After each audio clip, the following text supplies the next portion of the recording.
channel. Happy Sunday. Hope everybody is doing well. I thought I would come on this morning and make the mid-year Freakout book tag video. I have seen this one around. I think I first saw it on Molly's channel, and then I've watched a couple others. And I was like, yep, better get it done. June's almost over. I've done this one a couple of times in the past. It's a fun to kind of look back over your reads for the year so far and categorize them, whatever. This one has 13 prompts. If you guys want to do this, please tag me so I can come and listen to your answers. Okay, so the first question is this. Name the best book so far this year. So I have had 13 5-star reads so far this year. That is kind of a lot for me because I'm really critical.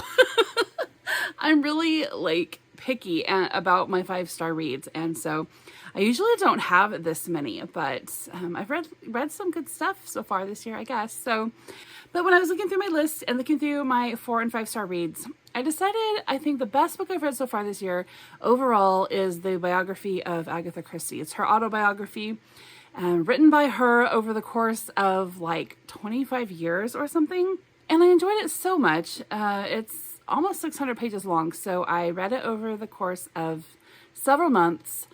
And I just really took my time with it because she really took her time with it. Obviously 25 years, but just there's things that she talked about that they were just kind of little snippets, but they were so important to her. And then there were other things that we just know from, history and rumors and the story that she didn't even go into. Things she didn't even mention at all. But what Agatha Christie revealed about herself in this biography and her character and just the person who she is, I just have so much respect for her. I enjoy reading her novels, but I even more enjoy reading her nonfiction and just her writings about her own self and her life. She loved her life and she respected herself. She didn't feel the need to talk others down in order to elevate herself. She lived almost 80 years with no scandal that she created anyway. She just did her thing. It was she was just such a role model for me because it's she knew what she wanted to do to live a great life. And so she just did it. If a trend needed bucking, she bucked the trend. But she did it so quietly. She just lived a quiet, happy life. And although she was such a prolific writer and, very famous and everybody wanted interviews and everybody wanted, to have access, she really managed to keep herself pretty private and to live a whole life as a wife, a homemaker, mother, whole of her own personal interests and travel and reading interests and artistic interests. She was an accomplished musician, just all these other things that she did. It was she had her writing life, but it was never the main thing. It was just kind of the thing she sort of had to do because it was in her. But there's this whole other life that she lived, just kind of like a normal human life with her normal human husband and her just normalcy, but it was also fantastic, so much travel and just so much curiosity. She was very well educated as a self-educated person. She was very interested in, she'd go on these tangents on different studies and things, and just for the sake of learning, right? Just for the sake of curiosity. Anyway, there's just a lot. I guess I've gone off on Agatha Christie for a really long time. But she's definitely one of my role models. And yeah, I think that was the best book I've read so far this year. All right, question number 2. What is the best sequel so far that you've read? And I haven't read a lot of sequels. I think I looked and I read 4 or something. Because I don't read a ton of series. But the best one I think so far, overall, is Parvana's Journey. That is book 2 in the Breadwinner series by Deborah Ellis. It's a series of, I think, 4 books. I think they're about 20 years old or so. And it tells the story of the people of Afghanistan, just right after 9/11, I guess, is the time setting. I'm learning so much from that series. I'm reading it really slow. I've only, like I said, read the first 2 books. The story centers around one particular family and the youngest daughter from this family. She ends up, through a series of events, needing to disguise herself as a boy so that she can work and provide for her family. And in book 2, this what I'm talking about now, Parvana's journey, she ends up going on a journey, an adventure, a not happy adventure, and she's alone, and she does some pretty heroic things, and she goes through some pretty heroic things, and so it kind of represents the story of people who have been displaced and what they do for survival. I'm really enjoying it. They're middle grade books, and they're told, there's a lot left out because of that, because they're written for a middle grade audience, but you can definitely read between the lines and use your imagination, and it's pretty horrific stuff. But I'm learning a lot, and I'm really glad that I'm reading these. I think that it has helped me to be much more compassionate and sensitive in ways that, because I was, a teenager during the Gulf War, and I was a, very young adult during the events of 9/11, and all of the political talk, the assumptions that have been made about people from the Middle East since then, right, that have sort of been pushed on us. It's helped me to open my eyes to humanity and the humanity of the people of Afghanistan and other surrounding nations, right? The innocents, the civilians.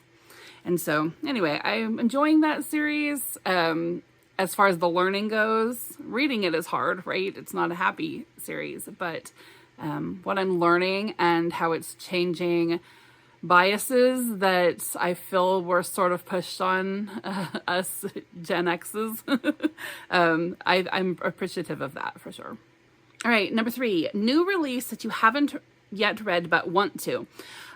So I did not realize that this book has come out. Last week, I think it would be the 5th book in the Mr. Darcy and Miss Tilney series by Claudia Gray was released. It's called The Fatal Unpleasantness at Netherfield. So it came out on the 16th.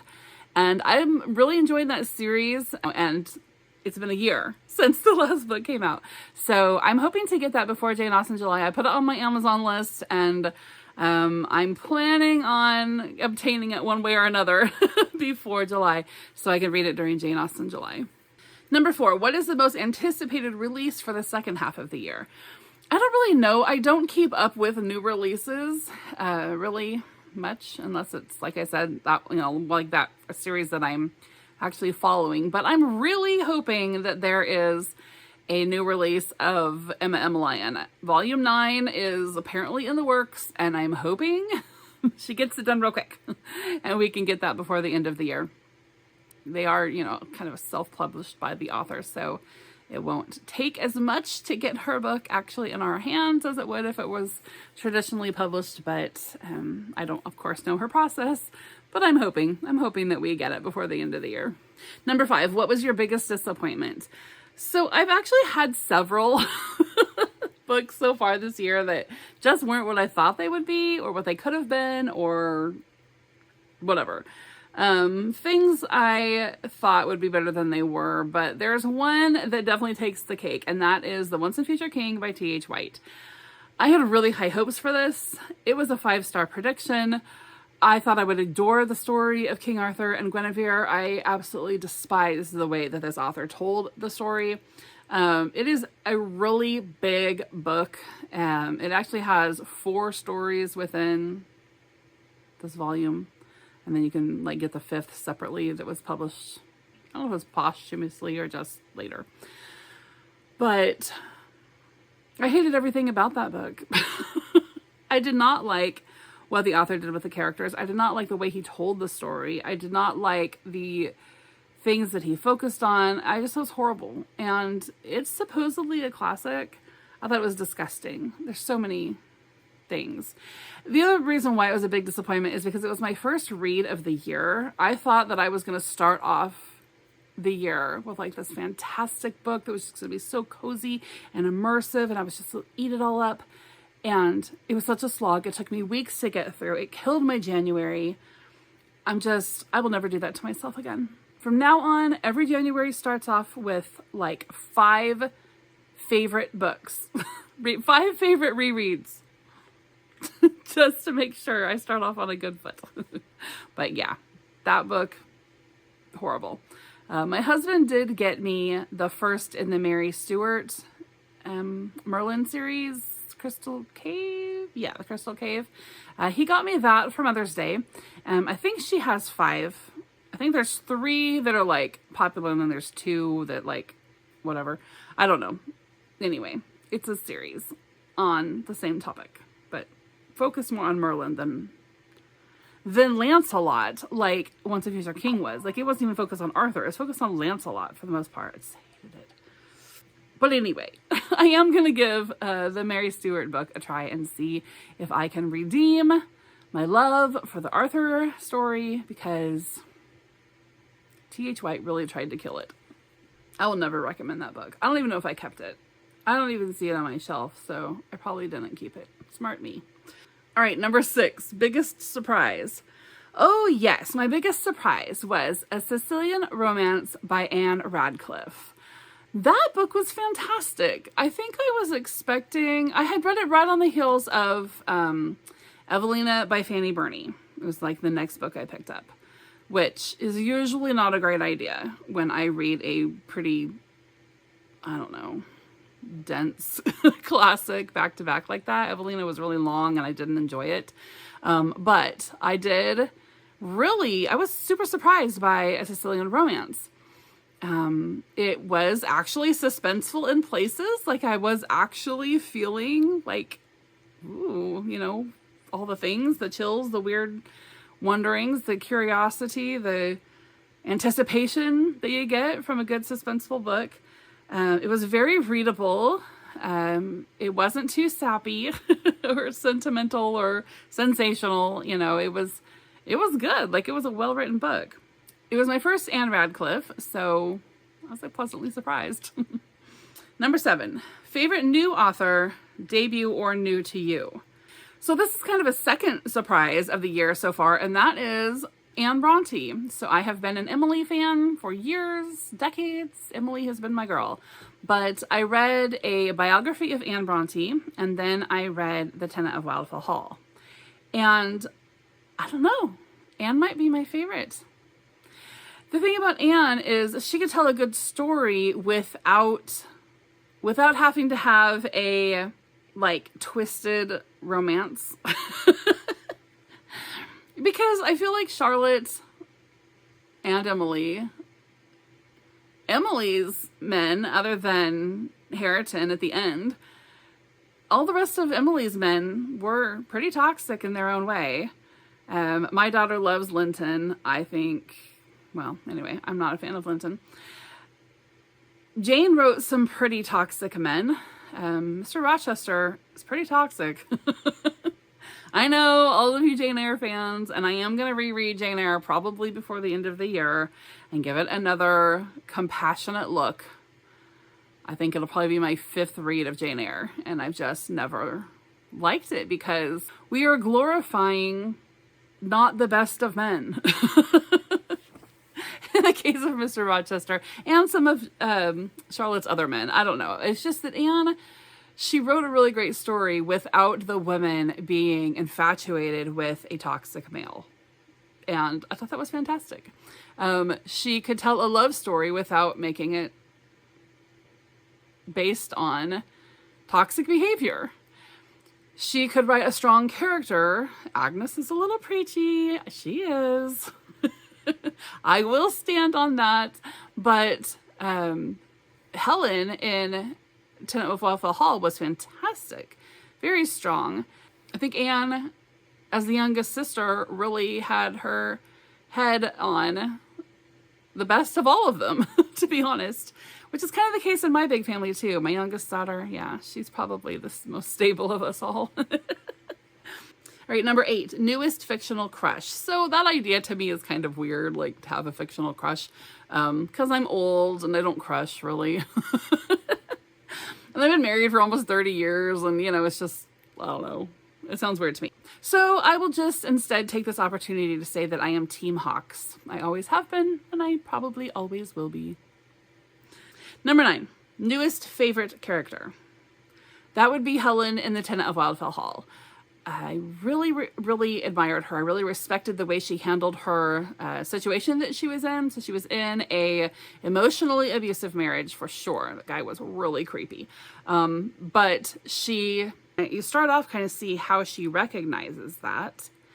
And then how she finds ways to respect herself, stand up for herself, not give in to this very immature man.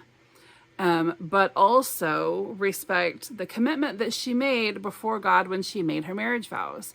A big theme of that book is respecting marriage vows, not for the sake of the abusive spouse, but for the sake of the covenant that you made before God, right? Promise that you made to God. Helen finds a way to make her own personal safety and the safety of her son a priority.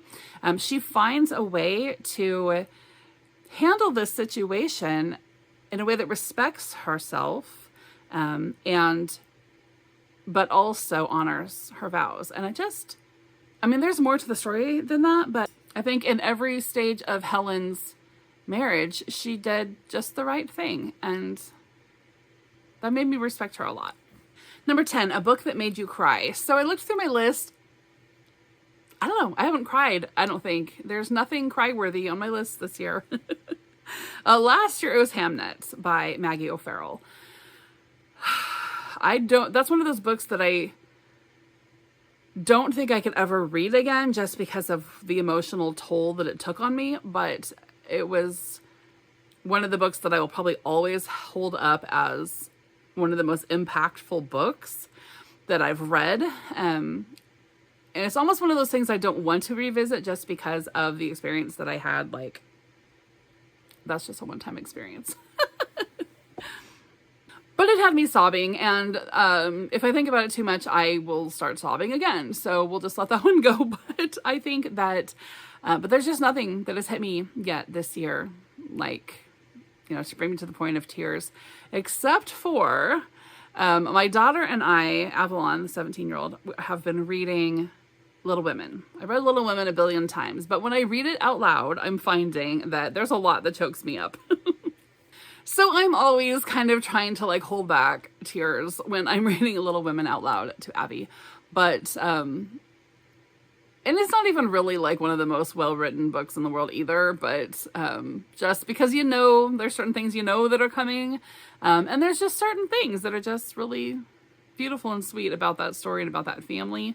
And so, yeah, I get choked up a lot reading that. I guess every now and then when I'm reading something about England, I've gotten kind of choked up. Not sobbing, level, but just kind of a little teary-eyed. But it's not the story itself, it's my memories and just how much I love being there and kind of the homesick feeling I get. So I was reading Rose Cottage by Mary Stewart the other day. And I told my husband, I'm like, okay, I keep getting choked up now, so it must be a sign that I need to go back.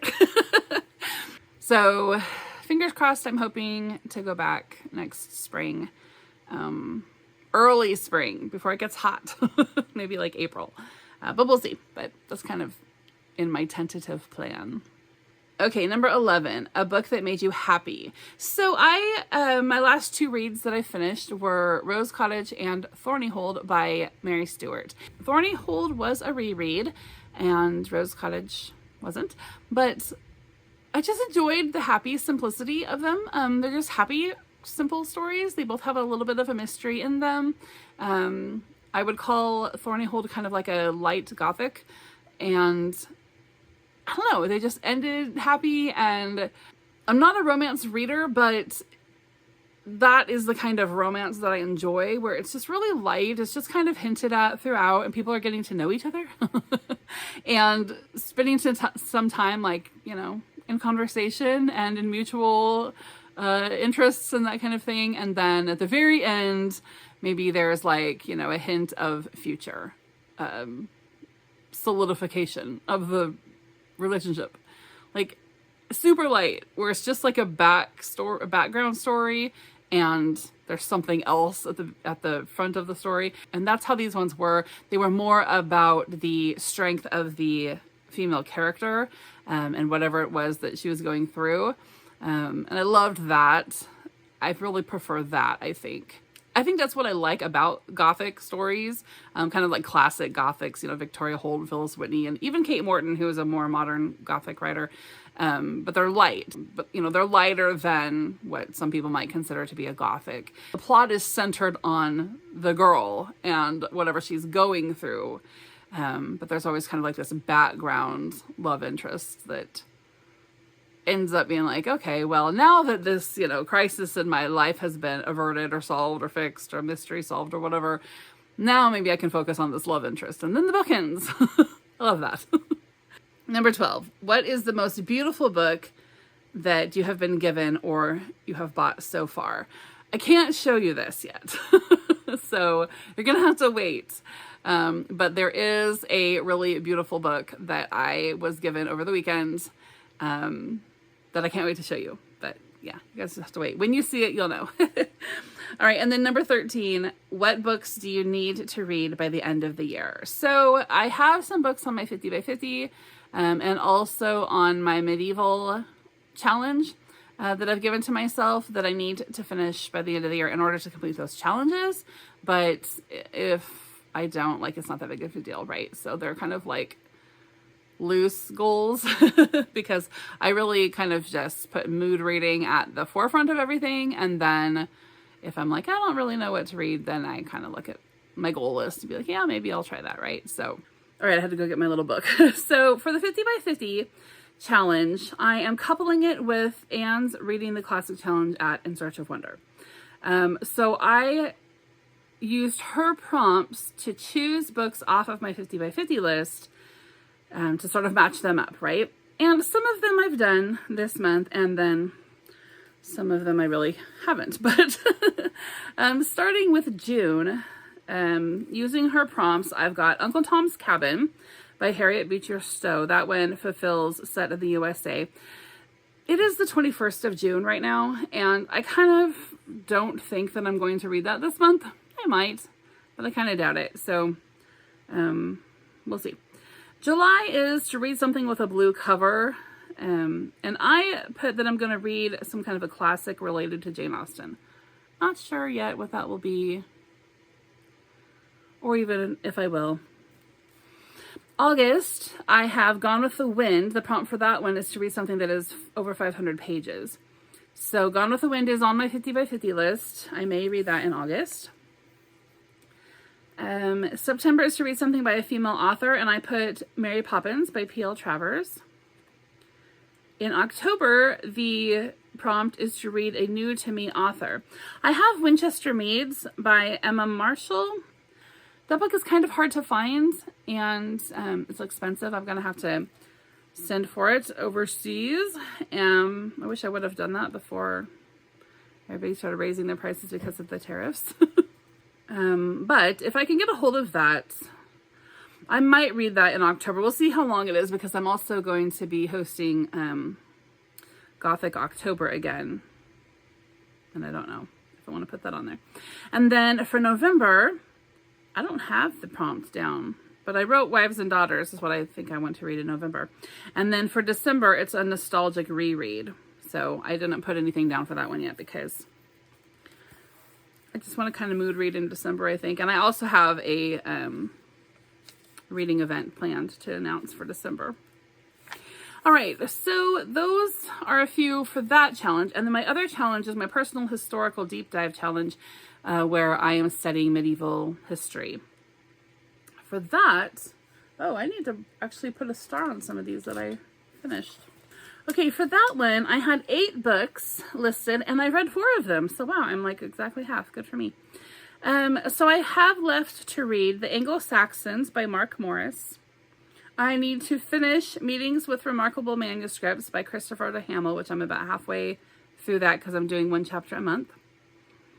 I need to read Medieval Women Writers by Katarina M. Wilson. And then also the Book of Kells by Bernard Meachin. It's not the actual Book of Kells. It's like a book about the Book of Kells. So those are like the actual titles that I have down that I would like to finish before the end of the year. But nothing's definite. Nothing's a have to. It's all just want to. And that's it. That's the 13 questions. So that was fun to do and fun to think about. If you want to do this one, like I said, please tag me so that I can come and hear all of your updates for the mid-year freakout. I hope everybody is doing good and having some good reading time. I'm hearing thunder, so I'm going to get my dishes done while I still have electricity to see and hot water. And we'll see. Hopefully we won't lose power today. We actually haven't lost power yet this summer that I can think of, so that's a blessing and not normal. All right, hope you're all doing well. I will see you soon. Bye-bye.